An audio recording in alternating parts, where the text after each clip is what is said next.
당장 생존에 필요한 먹거리에 영향을 주겠구나. 노동자들의 생산성이 떨어지고 심지어는 이제 건강이나 생명까지도 앗아간 가뭄이나 폭염이나 폭우 이런 것들이 사실 대한민국 어디에서도 자유롭지 않다.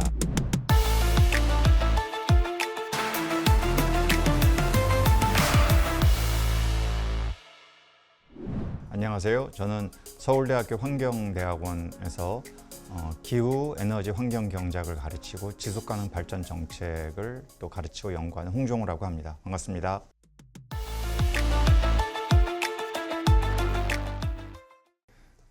사실 시청자들께서 금방 이해하실 수 있듯이 날씨가 바뀌었다는 것은 당장 우리가 생존에 필요한 먹거리에 공급에 영향을 주겠구나 이런 거 쉽게 생각할 수 있죠.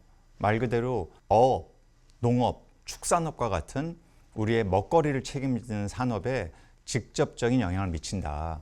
이게 이제 우리가 가장 쉽게 또 가장 확실하게 이 폭염 또 가뭄이 영향을 미치는 대상이라고 말씀드릴 수 있겠어요. 지금 당장에 지금만 해도 오이값 올랐다. 또 열무값 올랐다 이런 얘기, 시금치값 올랐다 이런 얘기 많이 나오듯이 우리의 밥상 물가에 영향을 주는 이런 현상들이 이제 발생하는 거죠. 그래서 특히 우리나라 같은 경우는 제일 약한 것이 곡물의 수급입니다.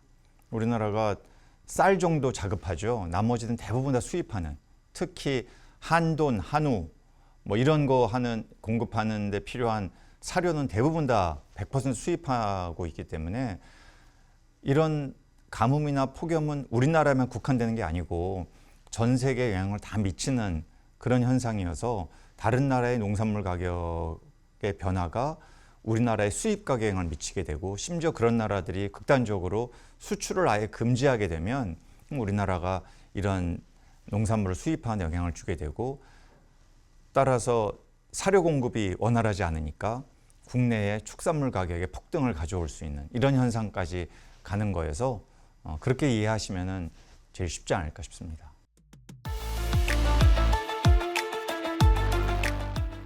네, 우리 2022년에 시작된 러시아의 우크라이나 침공으로 시작된 러우 전쟁이 아직 안 끝났잖아요. 계속 지금 전쟁 양상인데 그 2022년대 우리가 생생히 기억하고 있습니다. 이 우크라이나, 러시아가 다 전 세계적인 미래 곡창지대예요. 근데 전쟁이 터지다 보니까 생산량 자체도 줄고 이거를 이제 해외 수출해야 되는데 수출 자체 물류 시설이 파괴되고 이게 막 봉쇄되면서 국제적으로 밀 가격이 폭등했던 경험이 있거든요.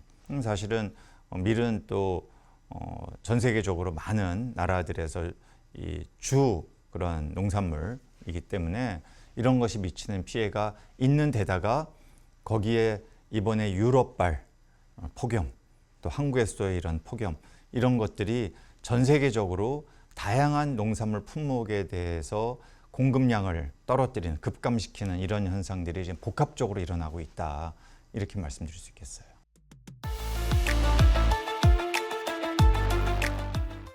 이 부분도 이른바 히트플레이션 그러니까 폭염발 인플레이션의 두 번째 아주 중요한 경로입니다. 말씀드렸듯이 1차 산업에 미치는 영향이 공급량을 떨어뜨리기 때문에 축산 농가에 피해를 주고 또 각종 채소, 곡물, 수입, 국내 생산 영향을 주는 이 경로가 하나 있고요. 또 한 가지는 보다 여러 다양한 산업에서의 생산성을 떨어뜨리는데요. 특히 노동 생산성에 영향을 미칩니다. 우리 잘 아시는 대로 배달하시는 분들이 야외에서 폭염에 노출되면서 이 배달을 해야 되는데 이때 실제로 이 폭염의 영향을 받아서 노동자들의 생산성이 떨어지고 심지어는 이제 건강이나 생명까지도 앗아가는 이런 식의 현상들이 발생하는 거죠.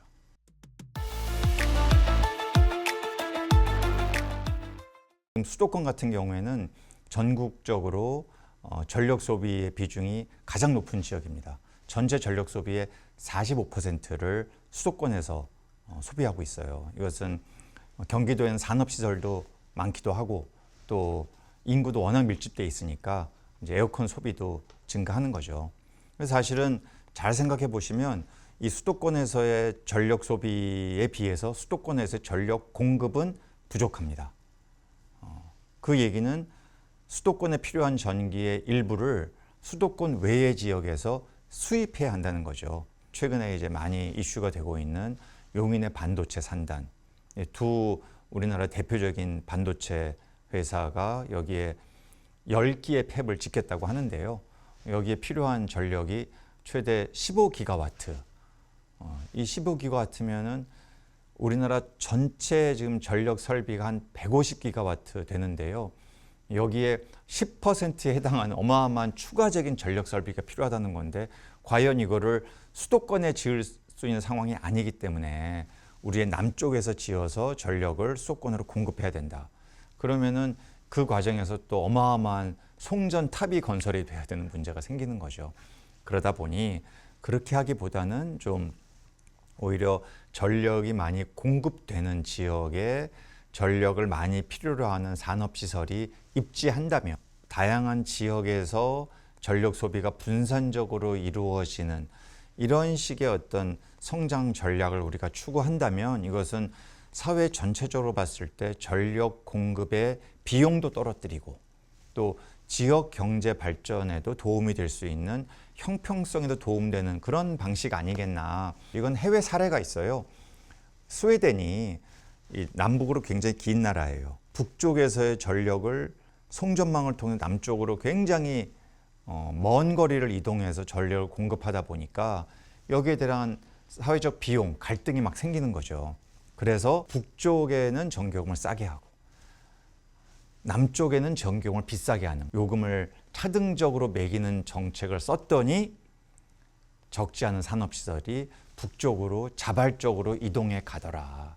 이런 식의 변화가 있었다는 거죠. 그래서 저도 대한민국에도 너무 오랫동안 수도권에 지나치게 많은 산업시설, 인구가 집중되어 있는 것이 긍정적인 면보다 점점 부정적인 면이 커지는 뭐 부동산 문제라든지 교육 과열이라든지 여러 가지 문제들이 생겨나고 있기 때문에 오히려 지금과 같이 폭염이 촉발한 이런 전력 수요의 폭등 시대에도 좀 더 우리가 대한민국 전체를 효율적으로 또 형평성 있게 사용하는 그런 방식의 전력 수급 정책으로 좀 변화해 가는 것이 필요하지 않을까 그런 생각을 합니다.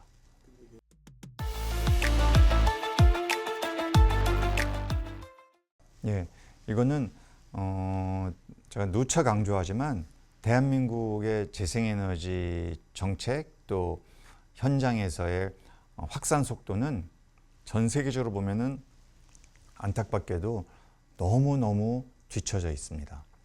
OECD 38개국 중에 2025년 기준 대한민국이 재생에너지 발전 비중 10.7%에 불과해서 가장 낮습니다. 가장. OECD 38개국 평균이 34%니까요. 얼마나 낮은지 우리가 금방 알 수 있죠. 가까운 일본도 한 25% 되고요. 가까운 중국도 워낙에 큰 나라고 전력 소비가 많아서 석탄 발전도 많습니다만 재생에너지의 확산 속도가 전 세계에서 가장 빠른 나라 중에 하나가 중국입니다. 이제 거의 40%에 육박하고 있어요. 이렇게 우리의 주변국, 선진국들은 재생에너지를 빠르게 확산시키고 있습니다. 빠르게 확산시키고 있다는 것은 일단 정책적인 이유가 있는 거죠. 이게 어찌됐든 탄소 배출을 하지 않고 특히 최근에 전쟁의 여파로 국제적인 화석연료의 가격이 급등락을 거듭하고 있지 않습니까? 늘 에너지 안보가 이제 너무너무 중요한 시대가 돼버렸어요. 이 지정학적 불안정성 때문이죠. 대한민국은 안타깝게도 화석연료가 존재하지 않는 나라입니다. 다 100% 수입하는 나라인 거죠. 석탄도 수입하고 가스도 수입합니다. 심지어 그럼 원전에 필요한 농축 우라늄도 우리나라는 1년에 거의 1조 원을 써서 수입하고 있는 나라예요.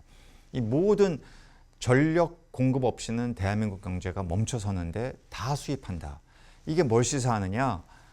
앞으로는 최대한 수입에 의존하지 않는 전력 공급을 해야 되지 않겠는가. 이것이 기후 위기 시대에도 적극 대응할 수 있고 에너지 안보에도 에너지 안보를 제고할 수 있는 그런 굉장히 좋은 대안인데 바로 그것이 재생에너지다. 이런 얘기하면은 이런 얘기도 하세요. 아니 재생에너지 뭐 태양광 패널 다 중국에 수입한다고 하는데 제가 이 부분에 대해서는 꼭 드리고 싶은 말씀이 오히려 우리나라의 재생에너지에 경쟁력 있는 기업들이 오죽하면은 다른 나라에 가서 공장 짓고 거기서 사업해서 돈 벌고 있거든요. 이런 것들은 굉장히 그동안에 우리나라가 재생에너지의 확대에 얼마큼 무심했는지 국가적으로 정부도 또 우리 국민들께서도 이런 것들은 좀 우리가 빠르게 바꿔야 되지 않겠는가. 왜 이 기후위기 시대에 에너지 안보의 중요성이 점점 커지고 있는 시대에 재생에너지는 가장 빠르게 설치하고 전 세계적으로 봤을 때 가장 싼 발전원이 되었다.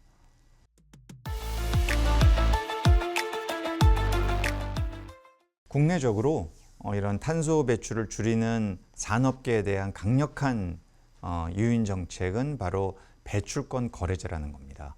우리나라는 2015년에 도입했고요. 그래서 지금 현재 11년째 운영을 하고 있어요. 이 정책은 굉장히 바람직한 정책이고요. 문제는 유럽연합도 이 배출권 거래제를 우리보다 10년 먼저 시작한 나라죠. 사실은 그 나라는 그래서 정책이 우리보다 오래되다 보니까 배출권의 가격도 굉장히 높아졌어요. 톤당 10만 원을 훌쩍 넘습니다. 그러다 보니 기업들은 어떤 생각을 하겠어요? 시장에서 배출권을 구입하는 것이 너무 부담스러운 거예요. 그러니 탄소 배출을 스스로 줄이는 것이 비용 절감에 도움이 된다. 그래서 결국 기업들이 에너지를 효율적으로 쓰고 탄소 배출을 적게 쓰는 방향으로 기술을 발전을 해 나가는 거죠. 그런 식의 유인을 제공하다 보니까 유럽은 다른 지역에 비해서 탄소 배출을 빠르게 줄이는 그런 지역으로 자리매김했습니다. 유럽은 이렇게 생각하는 겁니다.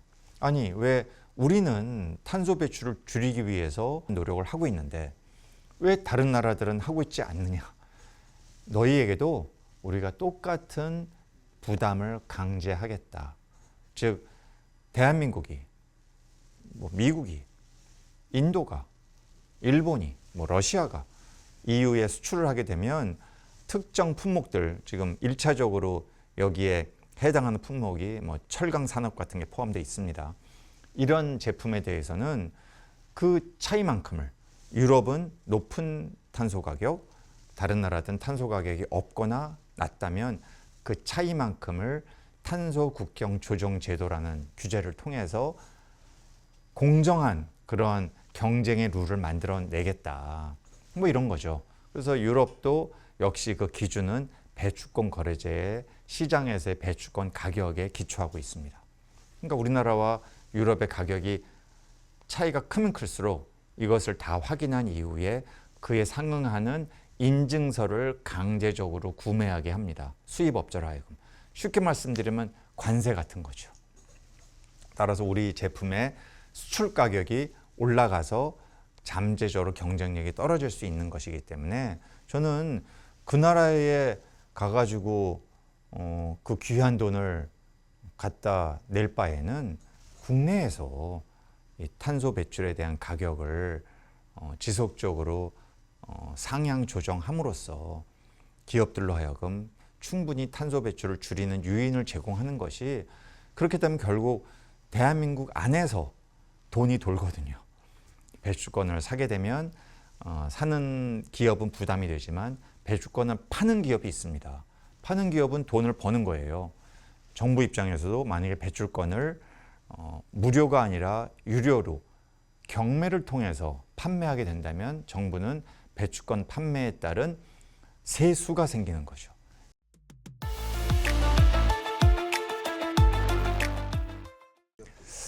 사실은 굉장히 중요한 질문이시고 또 도전적인 그런 과제라고 생각합니다. 특히 대한민국은 제조업 비중이 GDP를 차지하는 그런 비율이 되게 높은 나라 아닙니까? 선진국 중에서 굉장히 높거든요.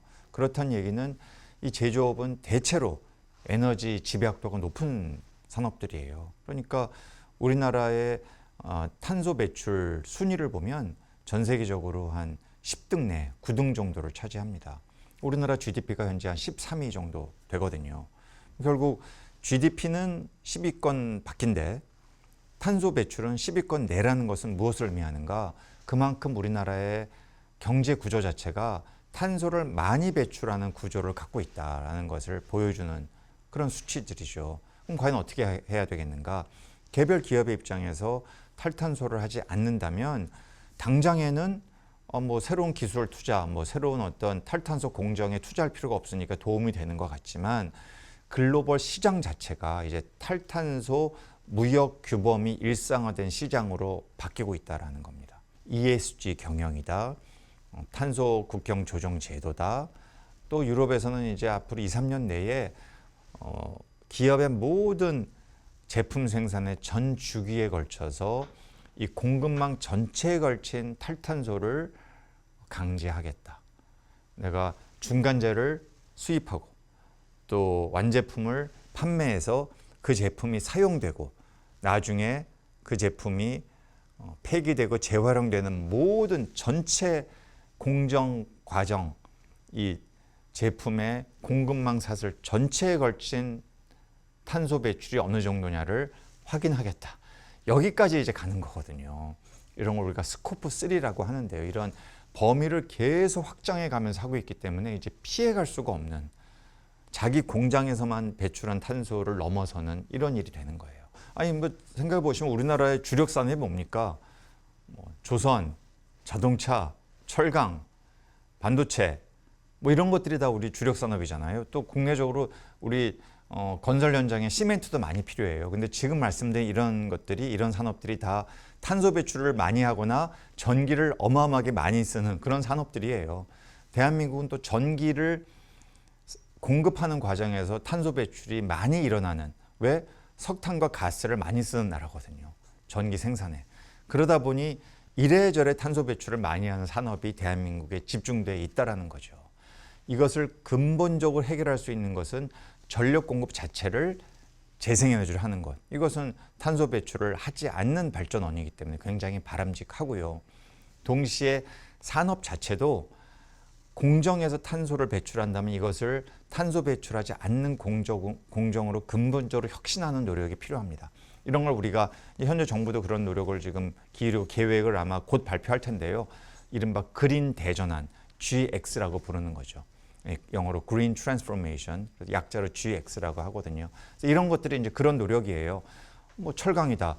대한민국에서 탄소 배출 제일 많이 하는 그런 산업이 철강 산업입니다. 왜냐하면 석탄이 들어가기 때문인 거죠.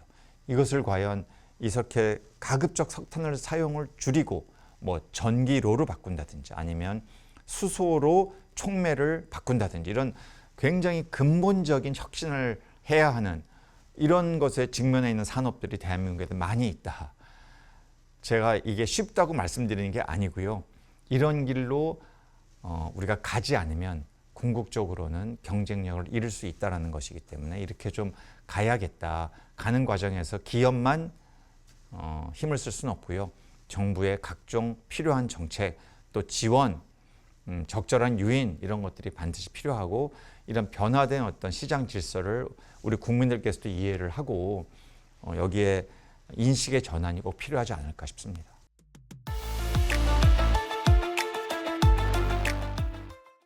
아마 우리 국민들은 뭐 자산 시장 하면 이제 부동산과 주식에 관심이 제일 많으실 텐데요. 미국에서나 유럽에서는 부동산 시장 자체도 폭염과 가뭄과 또 홍수 이런 것들이 영향을 미치는 상황으로 가고 있습니다.